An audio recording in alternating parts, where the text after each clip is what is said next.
పురాణ పురుషుడు అధ్యాయము 2.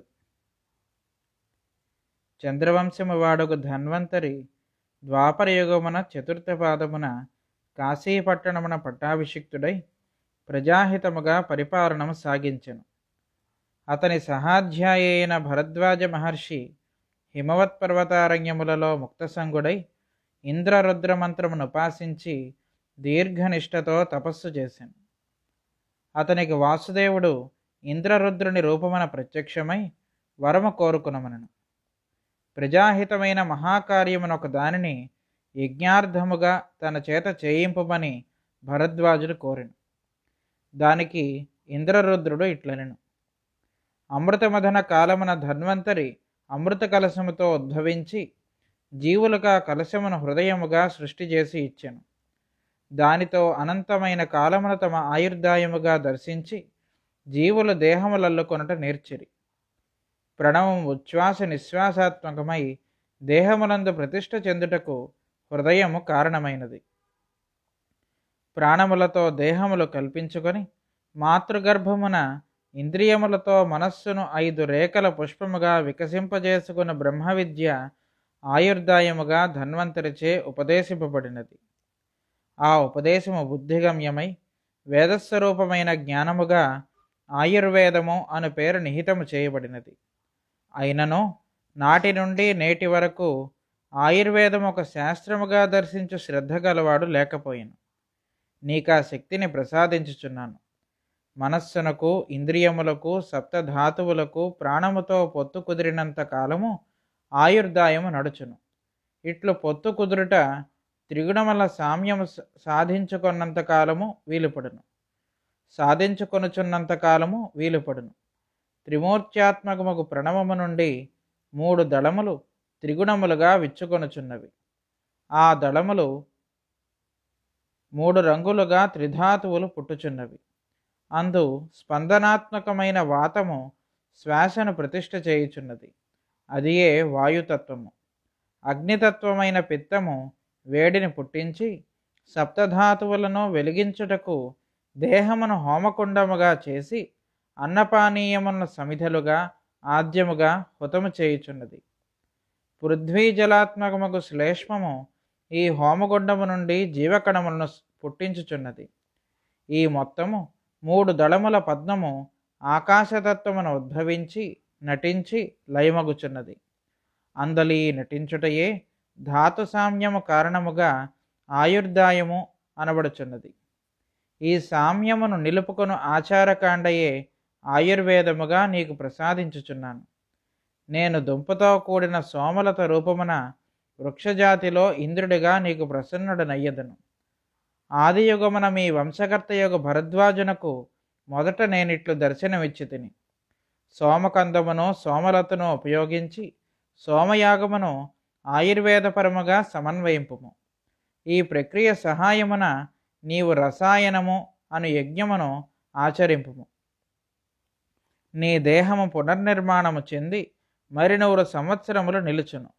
ఇట్లు 3 సోమయాగము చేసి 300 సంవత్సరముల కాలము ఆయుర్వేదమును దర్శించి లోకమునకు ప్రసాదింపుము.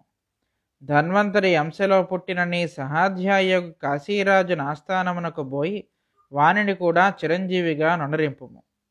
మీ ఇరువురి వలన ఆయుర్వేదము లోకమున ప్రతిష్ఠ చెందును. ఇంద్రుని ఆజ్ఞ అనుసరించిన భరద్వాజుడు కాశీరాజుకు ధన్వంతరి ఆస్థానమున పురోహితుడయ్యను. అగ్నివేశుడను ఋషి భరద్వాజుని శిష్యుడై ఆయుర్వేదమును ఉపాసించి సూత్రముల రూపమున మొదటి గ్రంథమును రచించెను. భరద్వాజుడును ధన్వంతరియు 6000 మంది శిష్యులను ఆయుర్వేదమున సుశిక్షితులను చేసి సుశ్రుతులు అను పేర దేశమున వెదజల్లిరి. వారందరూ ప్రజలలోని సూక్ష్మగ్రాహులైన మరికొందరు బ్రహ్మచారులను సుశ్రుతులుగా వనరించిరి. నగరములందు గ్రామములందు చికిత్స చేయుచు చరించుచుండు మరి ఒక వర్గమును ధన్వంతరియు భరద్వాజుడును నిపుణులను చేసి వారికి చరకులు అని పేరు పెట్టిరి. చరకులు అనగా చరించుచు వైద్యం చేయువారు. అండు మొట్టమొదటి గణము 6000 మంది. ధన్వంతరి కుమారుడు కేతుమంతుడు. అతడును ఆయుర్వేద సిద్ధుడై 400 సంవత్సరములు కాశీరాజ్యమును పరిపాలించి కాశీని విద్యాకేంద్రముగా నెలకొల్పెను. అతని కాలమున శిక్షితులైన చరకులలో ఒకడు చరక సంహితను రచించెను. కేతుమంతుని కుమారుడు భీమరథుడు చవన మహర్షి శిష్యుడై గవామైన యజ్ఞమును కరతలామలకము అను రసాయన ప్రక్రియగా రూపొందించెను. అందు యజ్ఞము చేయువాడు ఇల్లు వదిలి ఉసిరిక తోటలో గోవుల మధ్యమున 1 సంవత్సరము చెరింపవలను. అటుపైన చైత్రమాసమున చెట్టున పండిన ఆమలక ఫలమును కరతలమున పట్టుకొని సూర్యోదయ కాలమున సహస్ర ప్రణవమున శ్వాసలలో జపింపవలను. అటుపైన అమృతీకరణము చెందిన ఆ ఉసిరిక పండును తిని ఆవు పాలు త్రాగి ఆవుల మధ్య ఉండవలను. ఇట్లు చైత్రమాసమంతయు జరిపింపగా కరతలామలక రసాయనము దీక్ష పూర్తియగును. దానితో దేహధాతువులు మరలా సృష్టింపబడి మరి 100 సంవత్సరముల ఆయుర్దాయం పెరుగును. అటుపైన ధాతు సామ్యము నిలుపుకొనుటకై ఉసిరిక పండ్లతో ఒక ఆహారప్రాయముగా ఔషధమును కల్పించి సేవించుచుండవలను. దీనిని మొదట చవన మహర్షి కల్పించి ప్రాశనము చేసి 300 సంవత్సరములు జీవించెను. ఈ కారణమున ఆ దీక్షాద్రవ్యమునకు చవనప్రాస అను పేరు వచ్చినది. దానిని చవన మహర్షి పేర చవనప్రాసముగా ప్రసిద్ధికెక్కించి భీమరథుడును వాని కుమారుడు దివోదాసుడు ఆయుర్వేదమునకు అపారముకు సేవ చేసిరి. దివోదాసుడు వసంతకాలమున కుసుమముల నుండి కూడబెట్టిన తేనెతో ఆయుష్యమగు మరి ఒక ప్రక్రియను కనిపెట్టి దానిని వసంత కుసుమాకరము అను పేర ప్రజలలో వ్యాప్తి చేసెను. దివోదాసుడు ద్వాపరయుగము ఇంకనూ 400 సంవత్సరములు ఉన్నదనగా కాశీరాజ్యమును పరిపాలించెను. అతడు శంతనునకు సమకాలికుడు. దివోదాసుడు తన కుమారుడొక మైత్రేయుని వేదాంగ పారంగతునిగా ఆయుర్వేద నిధిగా లలిత కళలయందు కుశలునిగా వనరించెను. ఏకపుత్రుడైన మైత్రేయుడు గారాభముగా పెరిగెను. తండ్రి దగ్గర విద్యాభ్యాసం పూర్తి అయిన వెనుక హిమవత్ పర్వత అరణ్యసీమలలో ఉన్న పరాశరుల శిష్యుడై మైత్రేయుడు చిలకాలము శుశ్రూష చేసెను. అష్టాంగయోగమున సిద్ధుడై దేహమునకును తనకును గల బంధమును శాశ్వతముగా త్రెంచుకొని స్వేచ్ఛాదేహములందు సంచరించుట అభ్యసించెను. తండ్రి పిలిపించి వంశవిద్యకు ధనుర్విద్యను అభ్యసింపమని కోరగా ఇట్లనెను: తండ్రి, నా కర్తవ్యము వేరుగా ఉన్నది. నేను రాజ్య పరిపాలనకు జన్మింపలేదు. మా గురువులు పరాశరులు భరతభూమి యొక్క భవిష్యత్తునకై తమ సర్వస్వమును ధారపోసిరి. పురాణ పురుషుడు అవతారమూర్తిగా దిగివచ్చునని వారు నాకు ఉపదేశించిరి. అతని కార్యము సానుకూలమనర్చుటకై నన్ను సూక్ష్మ శరీర మూర్తిగా స్వేచ్ఛాదేహములందు చెరింపుమని సెలవిచ్చిరి. కలాపగుహలు నా నివాస స్థానముగా నేను దైవకార్యమును చిరకాలము సాధింపవలసి ఉన్నది. హిమోత్పర్వత గర్భమున లీనమైపోయిన శంబళ గ్రామమును ఉద్ధరించి పురాణ పురుషుని దైవకార్యమునకు తోడ్పడవలసి ఉన్నది. రాబో కలియుగమంతయు సూక్ష్మరూపిణై జీవించియుండి ఆ మహనీయమూర్తికి శేషతల్పములే పనిచేయవలసి ఉన్నది. శంతనుని భ్రాతయొక దేవాపి నాకు సహచరుడుగా పనిచేయుటకై పరాశరుల శాసనమును అనుసరించి రాజ్య పరిత్యాగము చేసెను. అతడు కలియుగమున దివ్యజ్ఞానము అను పేర బ్రహ్మ విద్యను రక్షించెను. ఇక్ష్వాకు వంశీయుడు శీఘ్రుని పుత్రుడు అగు మరువు కూడా దైవకార్యమునకై నాతో పాటు చిరంజీవిత్వమును సాధించెను.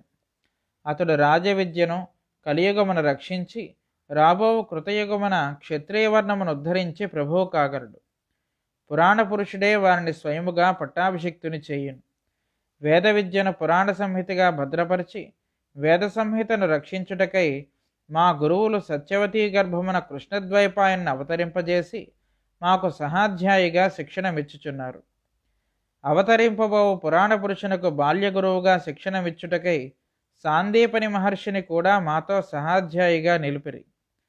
సాందీపనికి బ్రహ్మవర్చస్సుతో పాటు మిత్రవాత్సల్యం ఉన్నది.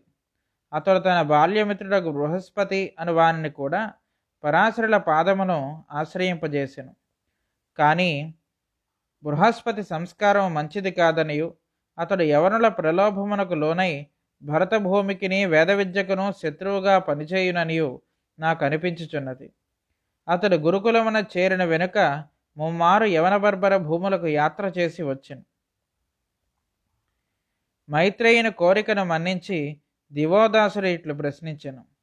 ప్రస్తుతము పరాశరులు మీకు ఉపదేశించుచున్న విద్య ఏమి? మైత్రేయుడు: సకల వేద సమన్వయమును పురాణ సంహితగా విష్ణు పురాణము అని పేరు నాకు ఉపదేశించుచున్నారు. అందు ఉపవిద్యలుగా రాజనీతి, దండనీతి, మోక్షధర్మము, ఖగోళ విద్య, యుగాంతర పరిగణనము, సౌరకుటుంబం యొక్క జీవయాత్ర విశేషములు, అందు భూగోళమునందరి జీవుల కర్తవ్యము ఉపదేశించు జ్యోతిర్విద్య, హోరాశాస్త్రము నాకు ఉపదేశపూర్వకముగా ప్రసాదించుచున్నారు. విష్ణు పురాణ సంహితను ఉపదేశించుట ఆరంభము చేసి 50 సంవత్సరములైనది. మొదటి 10 సంవత్సరములను కలాపగుహల ద్వారమున గల రావి చెట్టు క్రింద అధ్యయనము జరిగినది. తరువాత 10 సంవత్సరములు గంధమాదన పర్వతాగ్ర శిఖరమున బదరికాశ్రమమున జరిగినది. ఆ దినములలోనే నైమిషారణ్యం పునరుద్ధరింపబడినది. తరువాత 30 సంవత్సరములను ప్రయాగలో కృష్ణద్వీపమున జరిగినది. మా గురుపుత్రులు కృష్ణద్వైపాయనులకు ఇప్పుడు 120 సంవత్సరముల వయసు దాటినది. ఇట్లు తండ్రి అనుమతి పడసిన మైత్రేయుడు పరాశరునకు దత్తుడయ్యను. అటుపైన కలాపగుహలు తన నివాస స్థానముగా ఏర్పరచుకొని మరువును దేవాపిని తోడ్కొని లోకహితార్థమై 30 సంవత్సరముల బ్రహ్మయజ్ఞము అనుష్ఠించెను. నాటి నుండి కలాపగుహలలో యజ్ఞవేదిక నిర్మింపబడినది. మంచి గంధముతో వనౌషధులతో హోమములు నిరంతరము జరుగుచున్నవి. పూర్ణిమలు యందు అహోరాత్రములు ప్రణవం ఉపాసింపబడి భరతభూమిపైనున్న ఆకాశమున వాయుతరంగములతో యానము చేయుచుండెను. నిన్నటి దినము వైశాఖ పూర్ణిమ నాడు యజ్ఞము నిర్వర్తించిన మైత్రేయుడు నేటి సూర్యోదయమున ఉషస్సూక్తములతో సవితకు అంజలి ఘటించెను. మరువు దేవాపి ఇరుపార్శ్వముల యందు గంగ సెలయేటి నీట అర్ఘ్యములిచ్చుచుండగా మైత్రేయుడు ఇట్లనెను: ఇది శ్రీముఖనామ సంవత్సరము. నేడు వైశాఖ బహుళ పాడ్యమి. ఈ సంవత్సరముననే పురాణ పురుషుడు భూమికి అవతరించునని పరాశరులు సెలవిచ్చిరి. అతడు అష్టమ గర్భమున జన్మించునట. దేవవ్రతుడైన భీష్ముడు అష్టమ గర్భమే. అయినను అతని జీవితము గుడ్డిరాజైన ధృతరాష్ట్రునకు తోకగా నడుచుచున్నది. మనం అతనిని గూర్చి మరిచిపోవచ్చును. దక్షిణాపదమున మరి ఒక బ్రాహ్మణుడు అష్టమ గర్భమున జన్మించెను. ఇప్పుడు అతనికి 33వ సంవత్సరము జరుగుచున్నది. అతడు పురాణ పురుషుడైన దక్షిణాపదమున కేరళని శిష్యులు గగ్గోలు పెట్టిరి. అతడు కొంతకాలం అంగీకరించి వారి పూజలు అందుకొనెను. ఒకనాడు ఉదయమున ఆకస్మికముగా అతడు పాషండుడై నిద్రలేచెను. జీవికి మానసిక వికాసమే పరమావధి అనియు దానికి నియమములు అవరోధములనియు ఘోషించెను. మరియు వేదాది ప్రమాణ గ్రంథములు మనోవికాసమునకు విఘ్నములనియు గురువులు కుంటివానికి చంకలో కర్రల వంటి వారనియు వికాసమునకు జీవియత్నమే ముఖ్యము కాని గురువుల ఆవశ్యకములు కారనియు నేర్పునట్టే ఒక మార్గమును స్థాపించెను. ఆ మార్గమునకు అతడు గురువై పూజలు అందుకొనుచున్నాడు. కనుక అతడు రాబో కలిపురుషుని క్రీనీడయే కాని పురాణ పురుషుడు కాడు. 12 సంవత్సరముల కిందట కంసుడు దేవకీ వసుదేవుని వివాహానంతరము రథమున గొనిపోచుండగా ఒక అశరీర వాణి దేవకీ అష్టమ గర్భమును గూర్చి ఘోషించినది. ఆమె అష్టమ గర్భమున జన్మించువాడు కంసుని వధించునని తెలుపగా కంసుడు వారిని కారాబద్ధులను చేసెను. ఆ అశరీరవాణి ఎవరిదని నేను పరాశరులను ప్రశ్నించి తిని. నారదుడు అదృశ్యుడై ఘోషించనని వారు తెలిపిరి. ఇప్పుడు దేవకి 8వ గర్భము ధరించి ఉన్నది. మనకు తెలిసినంత వరకు ఈ వృత్తాంతము మాత్రము కనుచూపు మేరలో ఉన్నది. వేచియుండుట మన కర్తవ్యము. ఈ పూర్వ సంధ్యయందు మేల్కాంచిన వారమై దైవమగు ఆహ్నికమును నిర్వర్తించుదముగాక. వాస్తవ